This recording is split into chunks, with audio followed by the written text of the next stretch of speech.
tonight. I'm Richard Crest in New York. Whatever you're up to in the hours ahead, I hope it is profitable. The closing bell is ringing on Wall Street. The lead comes next. Yeah, I told you, 400 points. There we are, Dow's done.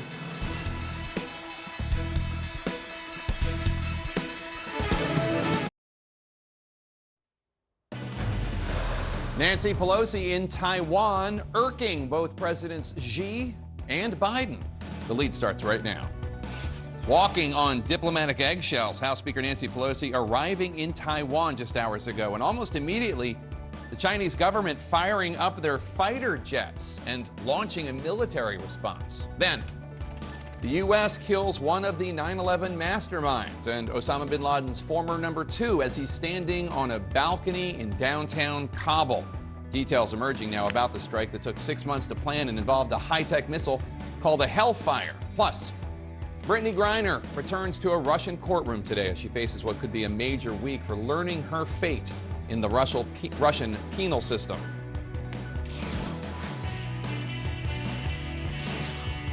Welcome to The Lead. I'm Jake Tapper, and we begin today with our world lead, the trip that is creating tension around the globe. House Speaker Nancy Pelosi currently in Taiwan, ignoring weeks of warnings from President Biden and threats of retaliation from the Chinese government. Pelosi says her controversial trip honors, quote, America's unwavering commitment to the self-governing island's vibrant democracy, which China views as an inseparable part of its territory. President Biden previously had said the U.S. military did not think it was a good idea for Pelosi to visit, warning that it could and would increase tensions between Washington and Beijing. But President Biden stopped short of directly instructing her not to go.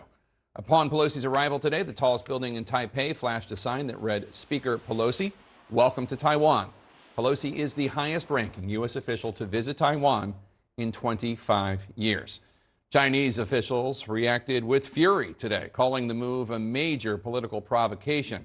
China's foreign minister renewed President Xi Jinping's warning that the U.S. should not, quote, play with fire regarding Taiwan, and added that those who play with fire will surely perish by it. As CNN's Selena Wang reports for us now, U.S. officials are closely watching China's response as Beijing announces a series of targeted military actions around the island of Taiwan. Just before 11 p.m. local time, U.S. House Speaker Nancy Pelosi touched down in Taipei, ignoring relentless warnings from Beijing that there would be grave consequences. As second in line to the presidency, Pelosi became the most senior U.S. official to visit Taiwan in 25 years. She's spending the night, expected to meet the Taiwanese president and parliament on Wednesday. In an op-ed, she wrote, we cannot stand by as the CCP proceeds to threaten Taiwan and democracy itself. By traveling to Taiwan, we honor our commitment to democracy. Taiwan's presidential office said it experienced a cyber attack on its website just hours before Pelosi was expected to land, temporarily knocking it offline. State media reported Chinese fighter jets were crossing the Taiwan Strait as Pelosi was arriving. China's military said it's on high alert. And after Pelosi touched down in Taipei, announced a series of exercises and targeted military operations for what they say is to counteract the situation. There's no violation of any sovereignty issues here. Her visit is very much in keeping with previous visits by congressional leaders. Beijing disagrees. China's Ministry of Foreign Affairs said Pelosi's visit is a serious violation of the One China principle, and these moves, like playing with fire, are extremely dangerous. Those who play with fire will perish by it. The idea that Taiwan is part of the motherland is core to the Communist Party's legitimacy, and Chinese President Xi Jinping can't afford to look weak right now. We're just months away from a key political meeting where he's expected to step into an unprecedented third term. But ultimately, it's the 24 million people of Taiwan caught between the world's superpowers who would bear the consequences of any escalation.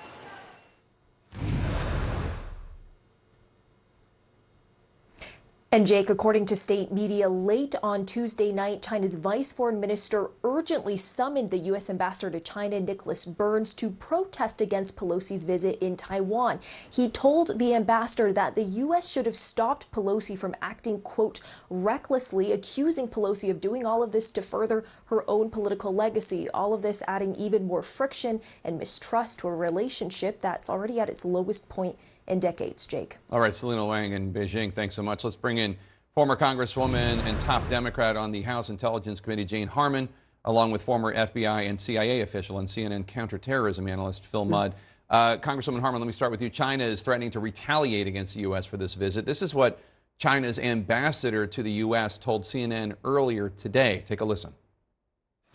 We will take whatever we can to respond and to protect, to safeguard our sovereignty, territorial integrity. And our response will be very firm, strong, and forceful.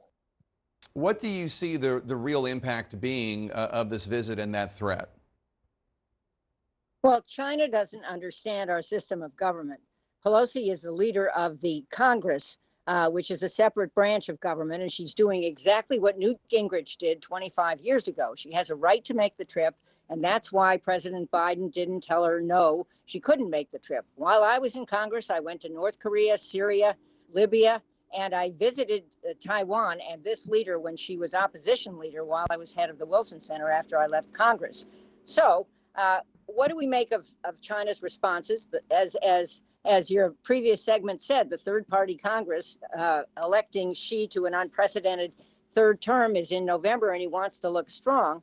But Pelosi is not invading the sovereignty of China, and she is also carefully saying she supports Taiwan's democracy, not Taiwan's independence, and nothing she said implies that she's against what we still adhere to, which is the one China policy. Yeah, and Phil, let me ask you, because it seems so odd to me, you know, they think the Chinese government thinks that they're acting forcefully and, you know, with muscle. It honestly, if they just ignored it, they would seem stronger than their hissy fit seems to be. Sure, but there's a couple issues here. This is an issue of face and vulnerability. If you're President Xi, one of the strongest leaders in modern China, this is rubbing your nose in it by the speaker. That is, this is the speaker showing, I'm the highest level official in 25 years. China is not only an emerging, but an emergent economic player, globally military player. And we're telling the Chinese, stuff it, we're going to do whatever the heck we want to do. So I think if you're President Xi stepping back, you've got to respond. You can't sit back and say no, because this is a declaration that the U.S. hasn't changed its policy on China, regardless of the emergence of a new China under Xi. And Congresswoman, what does Taiwan gain from this trip? Because obviously they welcomed her. Yes, well, of course they had to welcome her. I mean, that's what you do. But obviously she's bringing attention to the fact that they're a democracy. Taiwan's very important in the world right now because the major chip manufacturer is housed there. Pelosi, by the way, is doing this and stepping on another story, which is finally the passage of the CHIPS Act and the almost passage of the energy climate bill that the Democrats are getting through the Senate. But at any rate, I don't see that Taiwan loses here, and Taiwan is being careful. This leader of Taiwan is being careful. No one is advocating the independence of Taiwan.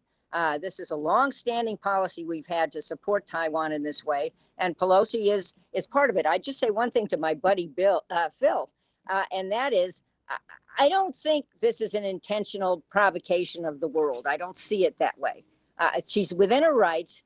If you know Pelosi, she never backs down, and she'll be 150 in 4-inch heels, and she'll never back down. So that's who she is. And I think this trip was long planned. It unfortunately hits at a weekend when so much other news is breaking. And kudos to the intelligence community for the very carefully planned takedown of Zawahiri in downtown Afghanistan, where he should not have been. The Taliban had to know he was there.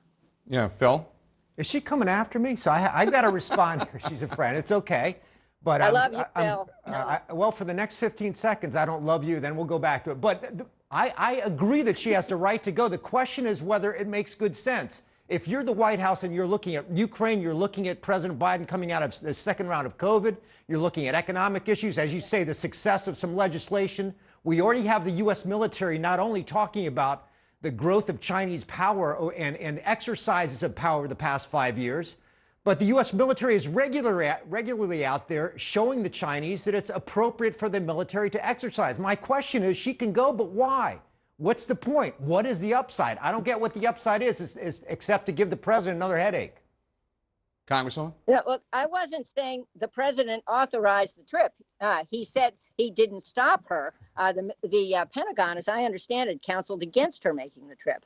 But she's head of an independent branch of government, and she has her prerogative, and she's exercising it, even though lots of our allies, friends and partners are going a little nuts about the timing of the trip. I agree with you, Phil, about that. See, she came around on me. There we go. It's all right. For those who don't know, also, I mean, Speaker Pelosi has long been a hawk when it comes to China and has long been speaking out against its human rights abuses and the like. Congresswoman Jane Harman, Phil Mudd, thanks to both of you. Really appreciate it.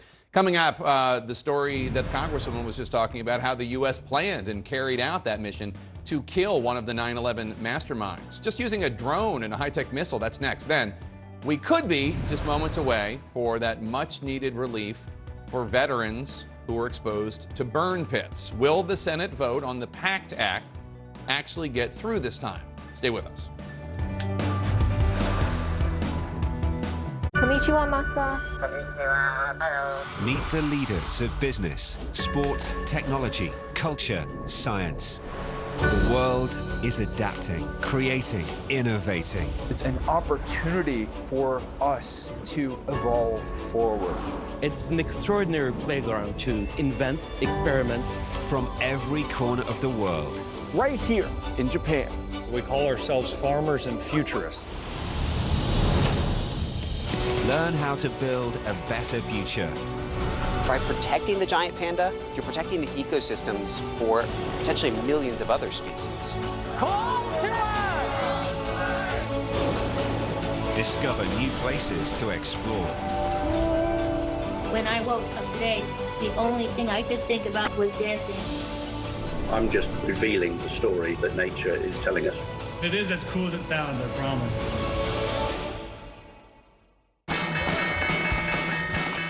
Business never sleeps. As the sun sets in Seoul and Shanghai, deals are signed in Dubai, and Europe is already in play. New York prepares to make its first move. I'm Julia Chatterley, journalist, global market analyst, and host of CNN's First Move. Join me in the financial capital of the world for a market-moving perspective on the news influencing global politics, culture, and finance. I'll speak to newsmakers, risk takers, and the ultimate game changers. Bold moves, big deals, winning trades. It's all right here.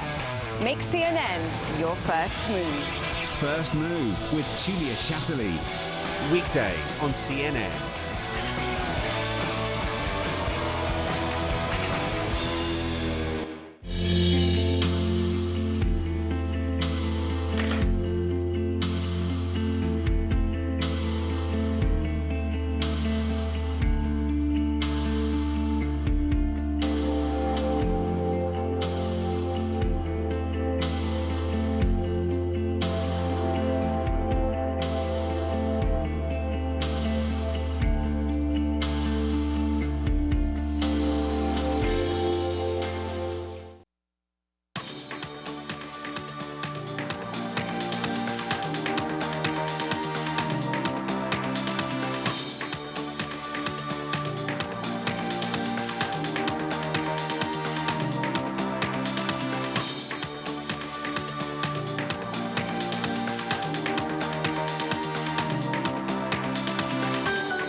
heard it all before, but have you heard it like this? The ultimate disruptor looks set to shake up our world. What's really going on? Fast-paced news, in-depth reports, and fact checks from the perspective of The Global Brief with Bianca Nobilo. Tonight on CNN.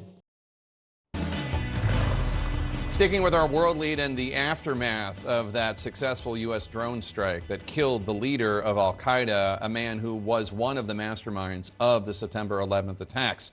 CNN has identified this as the house in Kabul, Afghanistan, where a Hellfire missile drone strike took out Ayman al-Zawahiri.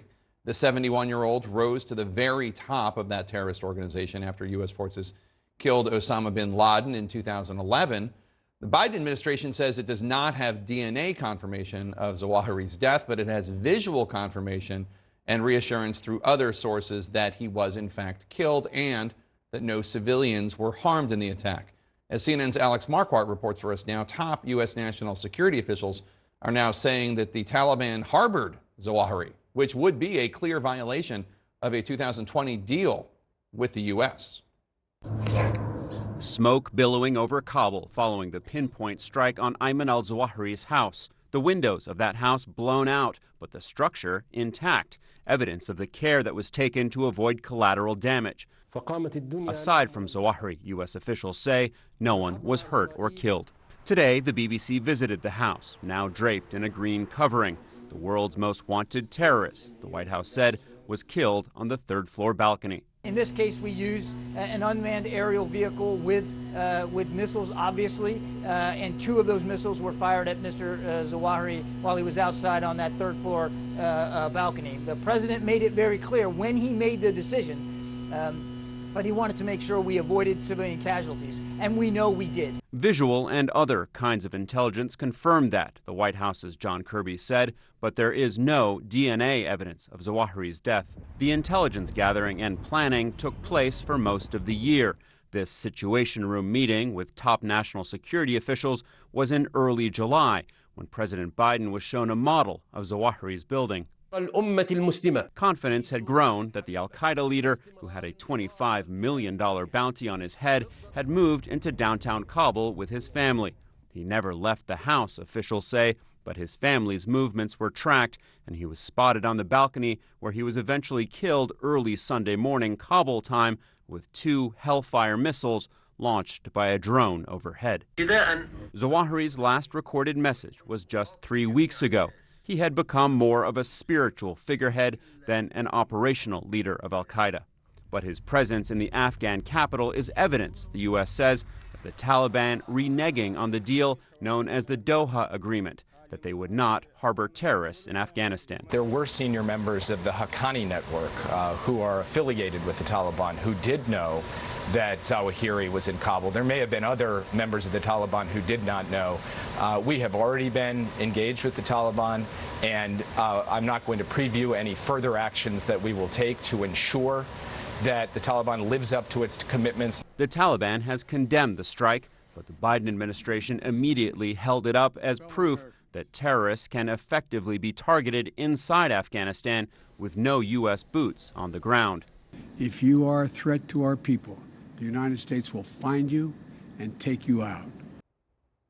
Now, there's no doubt this was a sophisticated, well-executed strike, but it does remain to be seen whether this over-the-horizon capability, as it's known, can be scaled up and replicated for other terrorists who aren't as prominent as Zawahiri and who are often in far more remote areas. Jake, as for who may take over from Zawahiri, experts believe the next person in line is a man named Saif al-Adel. He's a fellow Egyptian who is believed to have been living in Iran. He's been on the FBI's most wanted terrorist list, and there is a reward out for him for $10 million for information on him. Yeah, Zawahiri was on the FBI most wanted list a long time. Since 1998 for the U.S. Embassy bombings in Africa. Alex Marquardt, thank you so much. Joining us now to discuss White House Homeland Security Advisor Liz Sherwood Randall. Liz, congratulations to those who carried out the successful attack, and congratulations to the White House. Always good to have a leader of al-Qaeda gone. Can you give us any more insight into how this operation developed? How did the U.S. locate Zawahiri, and how did the U.S. decide that a drone strike was the best plan of action? Thanks, Jake. It's great to be with you. Look, the president set very high bars for us. First of all, we had to gather the intelligence that enabled us to know where Zawahiri was and that it was actually Zawahiri who was located in the house in Kabul. We had to be able to confirm that with high confidence.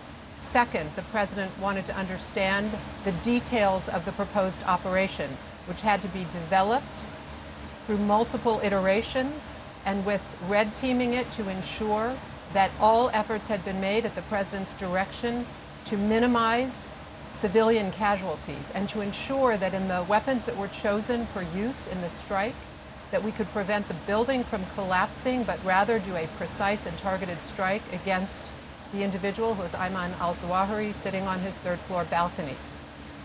So that's fast. Third, we had to go do ahead. this. Sorry. We had to do this from over the horizon, as your reporting has indicated, with no boots on the ground.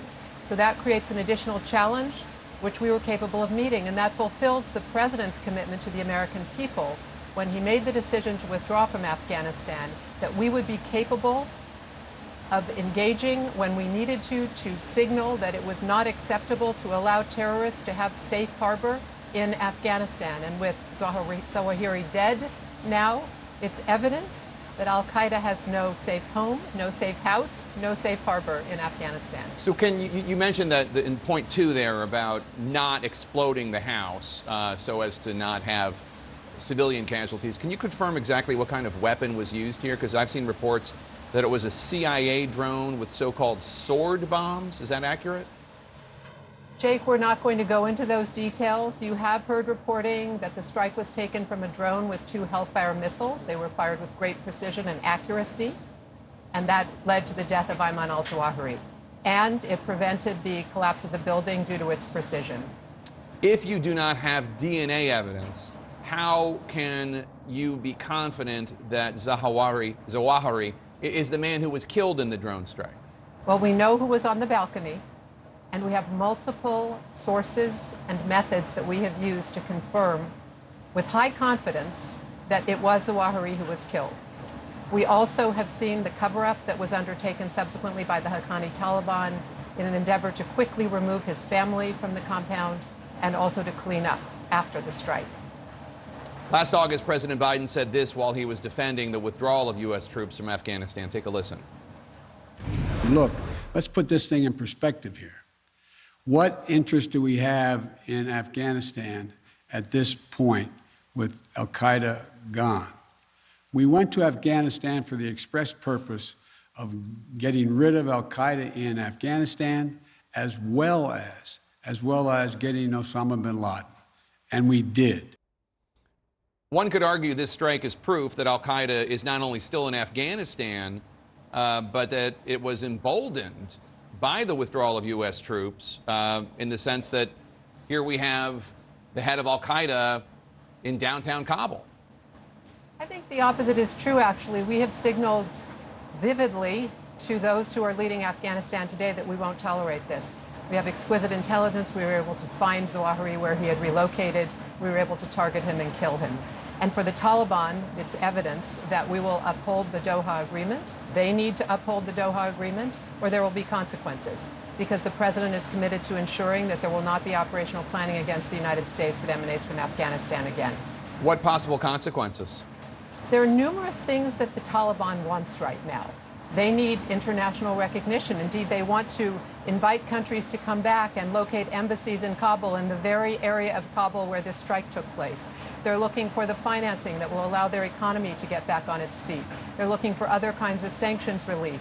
And with evidence that is broadcast to the world through the strike we had to take, it's clear that the Taliban is not living up to its commitments, and so that will put at risk some of the things that they most desperately need. We have business to do with them too. We need to secure the release of Mark Frerichs. We want to ensure that we can continue to evacuate those who are our partners in Afghanistan, so there will be an ongoing dialogue with the Taliban about the matters on the table between the two of us. And we know that they need the kind of recognition and support that will be denied to them if they continue to provide safe haven to terrorists like Ayman al-Zawahiri. Well, congratulations to the Biden White House. Congratulations especially to those who carried out this mission. Liz Sherwood Randall, thank you so much for your time. Thanks very much, Jake. Olympic gold medalist Brittany Griner back in a Russian courtroom as questions grow about a possible prisoner swap. That's ahead. Diving in some of our local harbours, I was really compelled to take action. The harmful effects of discarding fishing nets are enormous.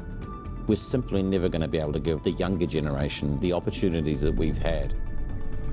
When we heard the Samsung Galaxy S22 was made utilising recycled fishing nets, to us was amazing. Getting it out is great, but to do something with it is quite unique and very powerful. Small actions can have a big impact. I'm Delia Gallagher in Rome, and this is CNN.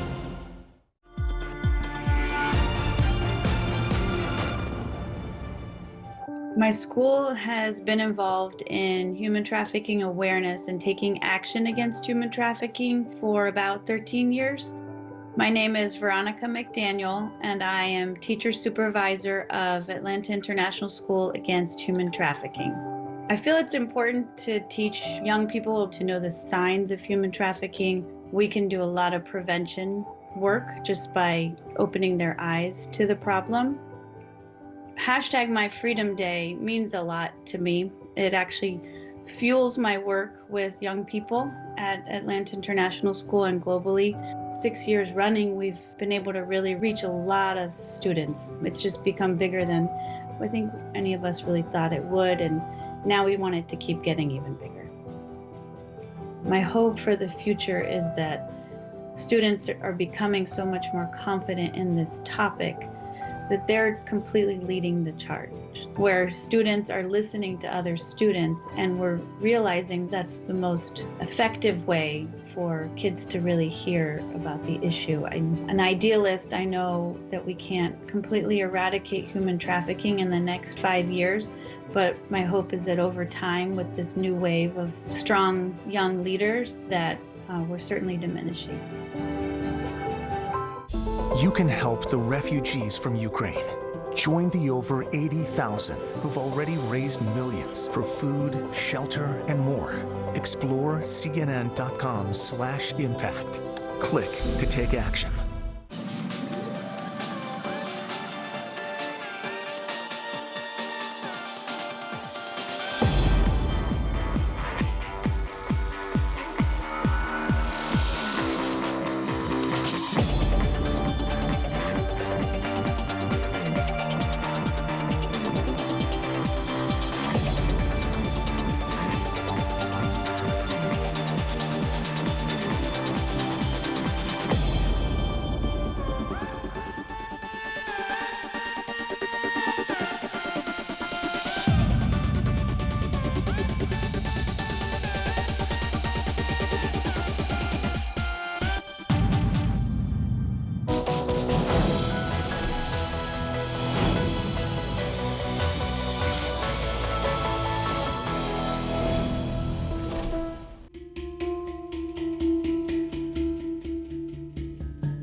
Afghan women are afraid that this is the beginning of your efforts to erase them from the workspace. Malumnis, it's not clear. Even if we appear with the burqa, maybe they will say that women's voices are forbidden.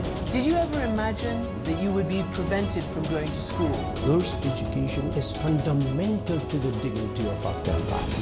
Do you believe that young girls will be allowed to go to school here in Afghanistan? This is CNN. More people get their news from CNN than any other news source.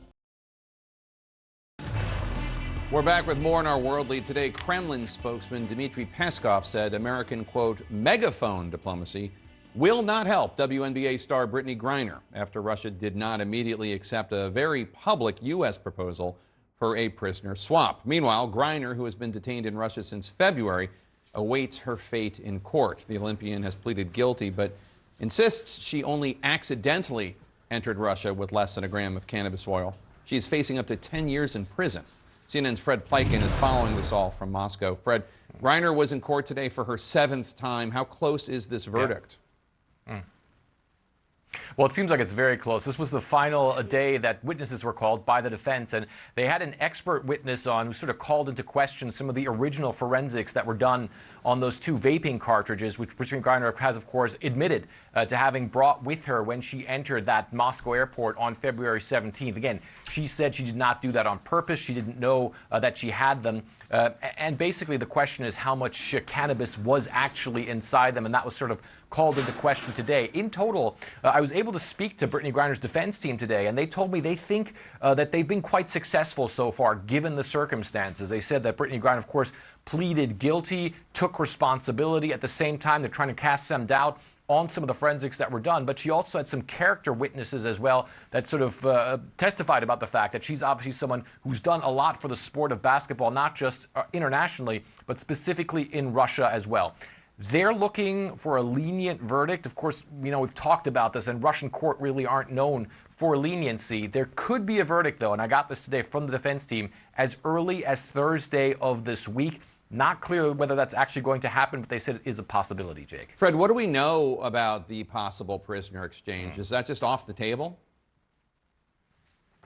Well, we know the Russians don't want to talk about it publicly. I mean, one of the things that you just mentioned is that Dmitry Peskov came out once again today and called all of it megaphone diplomacy, but it certainly is something that does loom very large over Brittney Griner's trial. It's not necessarily something that happens in the procedural hearings or plays a role there, but it's certainly something that sort of is around it and is really very much publicly discussed also here in Russia, you know, on news TV as well. So it is certainly something that's out there. It's unclear whether or not these negotiations are still going on, whether or not they've gone cold, but certainly the Russians are still commenting on it, as we heard from Dmitry Peskov today. One of the things that Brittney Griner's legal team told me today is they believe that there needs to be a verdict in the trial in order for a prisoner exchange to happen. Again, that could happen as early as Thursday, but then, of course, we don't know where these negotiations currently are. The defense team tells me they do hope that there could be a prisoner exchange. They simply want Brittney to come home as fast as possible, Jake.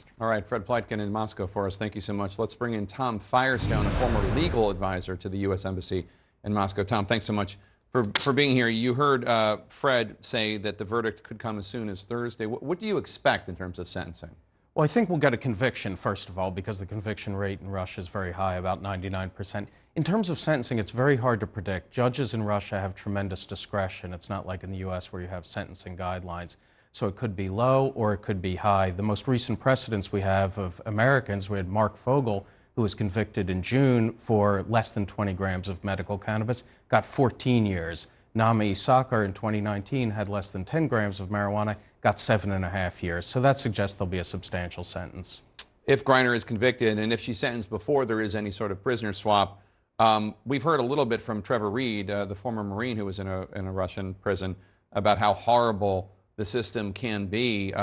Is that what it's going to be like for her too? Well, it's not a good place to be, obviously. You just read the State Department human rights reports on Russian conditions paint a very ugly picture. So if she is convicted, she'll stay in the CISO, the pretrial detention facility near Moscow, until her appeal is heard and presumably upheld, and then she'll be sent to a penal colony outside of Moscow. So it's not a pretty place to be. Are women's prisons as bad as men's prisons in Russia? I was only when I worked at the embassy, I was only in men's prisons, but the women's prisons are not good either. Again, we have Nama Isakar talked about what it was like when she was there, and she painted a very unpleasant picture. What do you think was behind the U.S. strategy to make such a public proposal for a prisoner swap, which Dmitry Peskov, the Kremlin spokesman today, called megaphone diplomacy? Well, presumably they were getting a lot of pressure here in the United States to do something to get Griner and Paul Whelan out.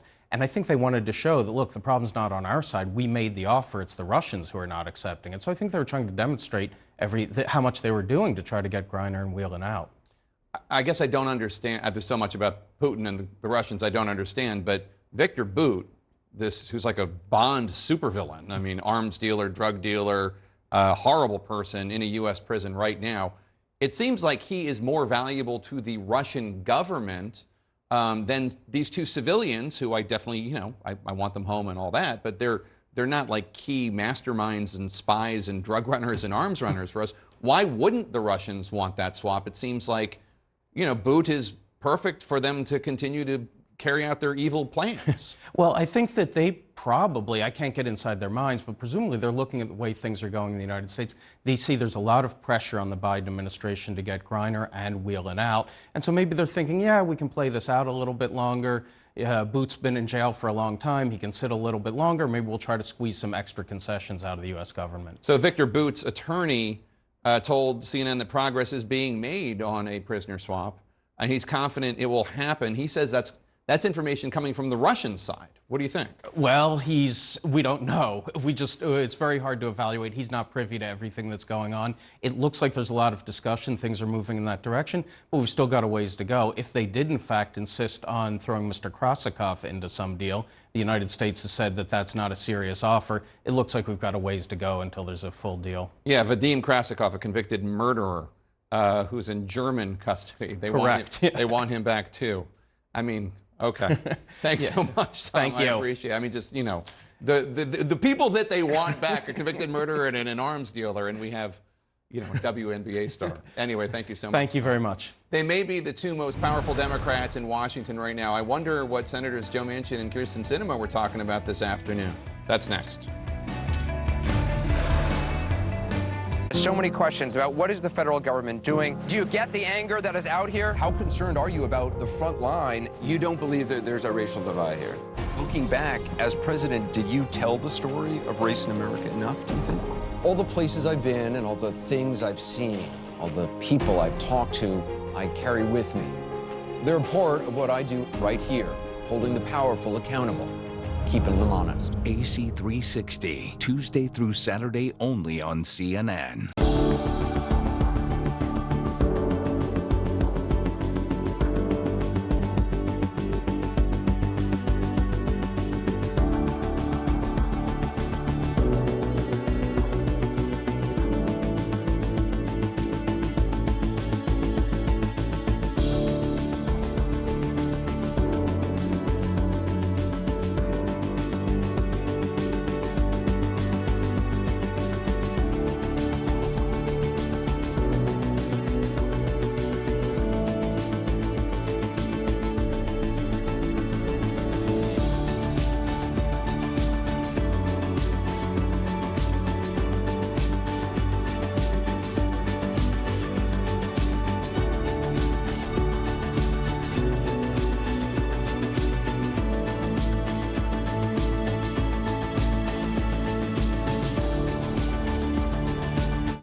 Regenerative gastronomy is meant to transform.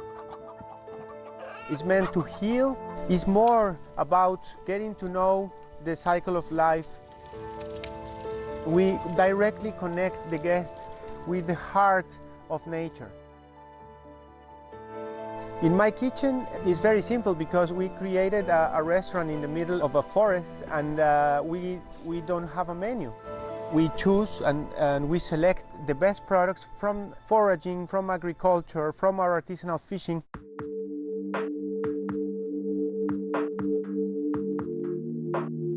The world is going after 20 types of crops, but there are 8,000 types of edible plants in the world.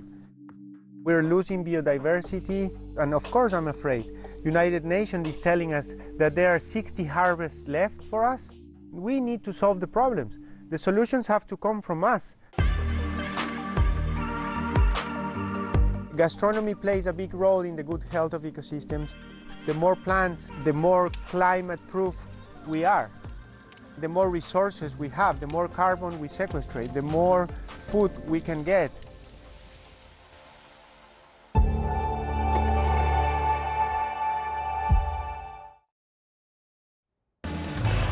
Topping our politics lead now, Senate Majority Leader Chuck Schumer says the Senate is on track to vote this week on Democrats' climate and health care bill. His partner on that legislation, Senator Joe Manchin of West Virginia, suggested today that the deal could garner all 50 Democratic votes because he said it's, quote, everything Kirsten agreed to in December, unquote. He is, of course, referring to a key holdout, Democratic Senator Kyrsten Sinema of Arizona. Sinema has yet to tell anyone where she stands on this bill. We should note, however, she has previously raised concerns about taxing on a higher rate carried interest, what hedge fund managers pay, for example, which is part of the deal. The carry interest loophole allows investment managers to pay lower taxes, 15% on their compensation. CNN congressional correspondent Jessica Dean joins us now live. And Jessica, how much longer is this deal, this Schumer-Manchin deal, in a holding pattern? Well, we're looking at two people right now, Jake. We're looking at the parliamentarian who, because they're using this special Democrats-only budget process, is having to rule on all of these items they want to put into the bill. So we're waiting for her to say if it all fits in. That's number one. Number two, as you just alluded to, Senator Kyrsten Sinema, who has still yet to publicly speak on this. She said she's waiting for the parliamentarian to rule on this to make her decision. But we did see her and Senator Joe Manchin talking for about 9 minutes on the Senate floor as she presided over the Senate floor earlier today, and he took questions from the press shortly thereafter. And of course, he was asked about that. He said it was a good conversation. Take a listen. We had a nice talk. She'll make her decision based on the facts. We'll be exchanging texts back and forth, and that she's always been that. She's extremely bright. She works hard. She makes a good decision based on facts, and I'm relying on that. And our staffs will be working together very closely with all of the senators. And Jake, he was asked specifically about closing that tax loophole on carried interest, which you just explained, and he said that's something they're still talking about.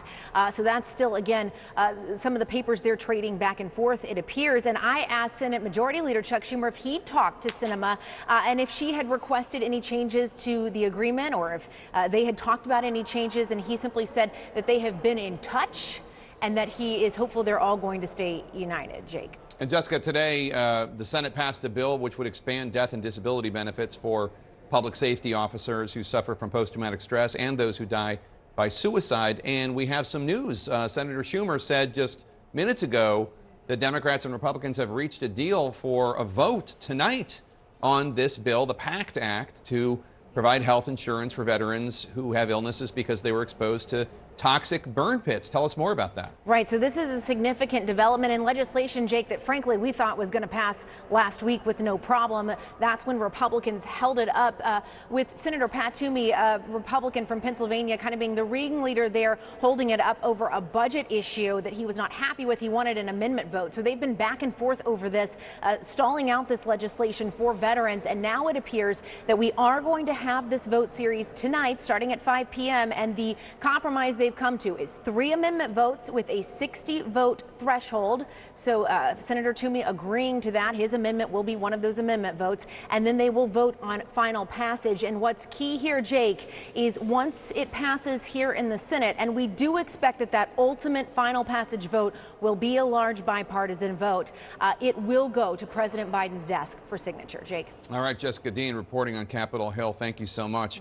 Almost 3 months ago, the first case of monkeypox was diagnosed in the U.S. So why is the White House just now naming someone to coordinate the response? Stay with us.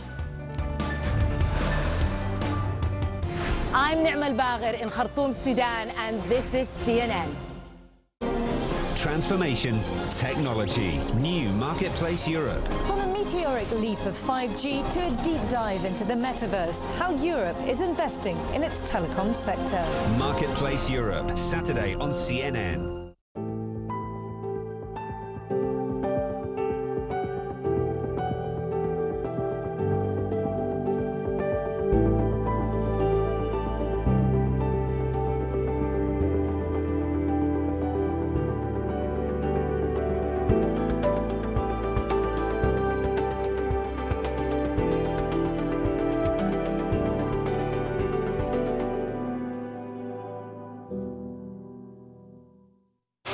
Out front tonight, a potential breakthrough in treating coronavirus.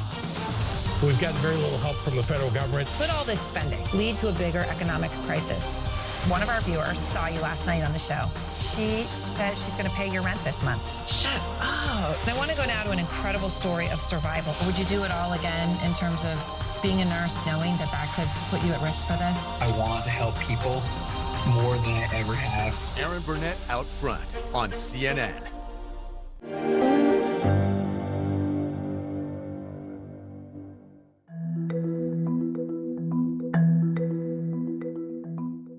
So what's happened since the last time we were here in person in Bank of America and colleague companies is the private sector has taken the field with force. So net zero commitments by companies in their supply chains, net zero commitments in how they run their operations, causes a series of activities that creates purchase power, creates business models, creates that. So the private sector from before COP26 through COP26 now have committed these net zeros. You can't change that. Will oil prices go up and down between now and 2050? My guess is it'll go up and down a lot here and there. But otherwise, you can't change this basic commitment by these companies. I believe there's a transition project. I believe it has to be just transition. I believe the oil companies have to change. I believe the new energy companies have to change. Everybody has to work together. So it's a business thing that we can solve.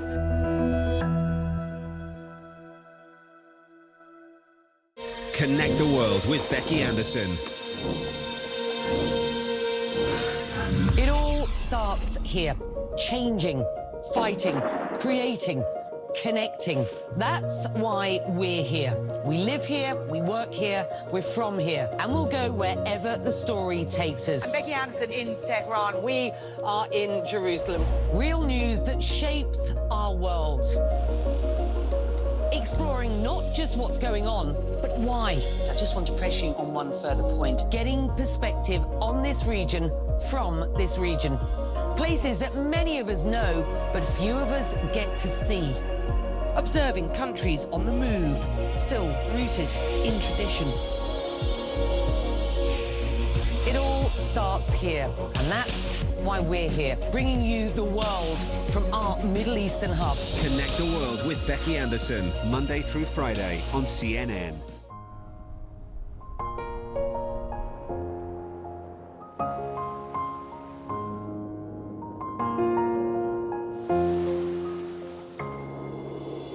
We share this place, we all belong.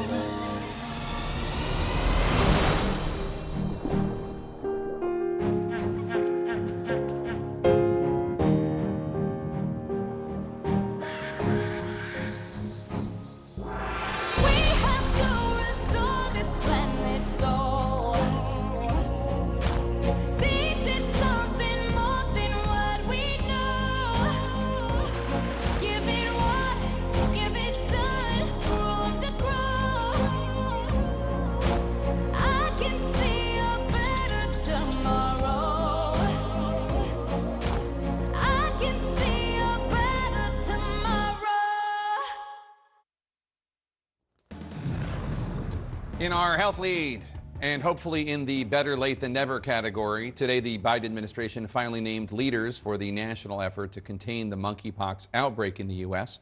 Robert Fenton, a regional FEMA administrator who oversees 4 western states, including California, will serve as the national monkeypox response coordinator. His deputy is Dr. Dimitri Daskaklakos, the director of the CDC's Division of HIV/AIDS prevention. As you have undoubtedly heard by now, monkeypox causes unsightly skin lesions, severe pain, and in rare cases, even some people die.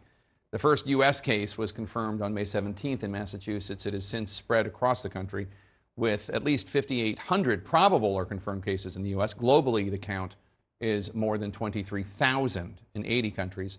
Let's bring in epidemiologist Michael Osterholm. He's the director of the University of Minnesota's Center for Infectious Disease Research and Policy. First of all, Michael, your reaction to today's announcement, it seems to cover both the bureaucratic and medical ends of the spectrum, but I know a lot of people thought this took too long.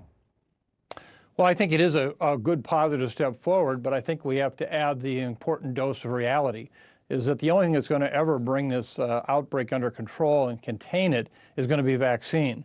And we have a major shortage globally of vaccine. And so that until we get that, I don't care how many people you appoint or what you appoint, we're still going to have tremendous challenges with monkeypox. One of the challenges, as you and I have discussed, you think that the public health messaging about those who are most at risk for monkeypox, which are men who have multiple male sexual partners, you think that that messaging needs to be much clearer and much more specific? Well, I do, and I think that we've shied away from being clear. Our job in public health is to call balls and strikes. We're supposed to just put the facts out there and then act accordingly to try to reduce the risk of the disease in our communities. For example, right now we have many that refuse to consider this a sexually transmitted infection. Somehow that's a stigmatization. Well, in fact, it is a sexually transmitted disease infection, just like syphilis or any of the herpes, any of the diseases like that that also have ulcers. Second of all is the fact that in terms of looking at who's at risk, we are stigmatizing, in a sense, all gay men. If you look at the surveys that have been done looking at sexual activity among gay men, most notably the one from the University of Chicago, found that 52% of gay men have 10 or fewer partners, and they are not wildly sexually active, as some people have suggested, and wrongfully so. On the other hand, 10% of gay men have had 101 or more partners in their lifetime, and 1.9% have had over 400. And when we look at that group, that is the group that we're really seeing the activity with this virus. And so it's a really important issue for us to get vaccine to that group, not just gay men, but if we're going to have the most targeted impact, we got to know who the audience is that we need to be promoting vaccination for. Right, there's a fear of stigmatizing. I just want to clarify something, though. You say it is a sexually transmitted disease, but it's not only a sexually transmitted disease, right? People can get it from close contact without having sex, even with somebody, like I think some children have gotten it, not necessarily from sexual contact, or not from sexual contact, I should say. No, that's a very important point, Jake, but every sexually transmitted disease we have has that same characteristics. Look at HIV/AIDS. In the early days of HIV/AIDS, some of the most painful moments I had were looking at all of the young kids with hemophilia who had developed HIV because of blood exposure. Today, one of the challenges we have with syphilis is actually the transmission from an infected mother to her unborn child. I could go through the laundry list. Even Zika, the disease that was for so long considered a mosquito-borne disease, today we know is sexually transmitted. So it doesn't mean that it's exclusively sexually transmitted. Right. And but that's an important point, because still 98% of the cases we're seeing are in gay men. In a study just released out of England, 44% of them had reported participating in group sex in the time period they were likely infected. That's the area that we need to concentrate on to try to reduce transmission. And how do you do that? Well, I think, first of all, get as much vaccine to them as possible. But in fact, as of today, Jake, we're now over 90 countries in the world that have cases. And so the whole world wants this vaccine, for which there's only one supplier in the whole world. And fortunately, the United States government invested what they did, because they're the ones that got this vaccine as far as it is. But the problem is we're going to have a big shortage of vaccine over the days and months ahead.